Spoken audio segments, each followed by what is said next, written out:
আগে তো অনেক কিছুই হয়নি। পশ্চিমবঙ্গে গত 10 বছর ধরে যা পরিস্থিতি করে গেছে, যা অনেক কিছুই রংচং দিয়ে ঢেকে দিয়ে গেছিল এর আগের সরকার।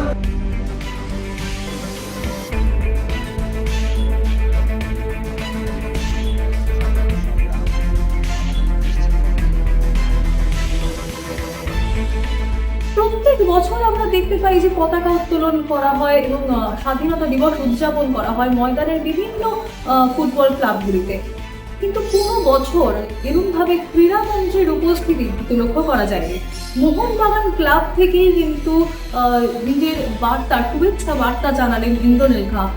সাথেই তিনি কটাক্ষ করতে চাইলেন না প্রাক্তন সরকারকে। এর আগে কখনো ক্রীড়ামন্ত্রীকে দেখা যায়নি ক্লাবে পতাকা উত্তোলন। এর আগে তো অনেক কিছুই হয়নি। আগে ইন্ডিয়া ভার্সেস ব্রাজিল ম্যাচই হয়নি।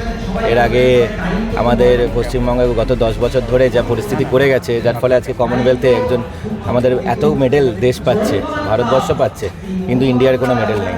এখন এমনই কাজ করে গেছে এতদিন ধরে যে আমাদের ইন্ডিয়ান ন্যাশনাল টিমে আজকে বাঙালি ফুটবলার পর্যন্ত নেই, ইন্ডিয়ান ন্যাশনাল ক্রিকেট টিমে বাঙালি ক্রিকেটার নেই। এই পরিস্থিতি করে গেছে।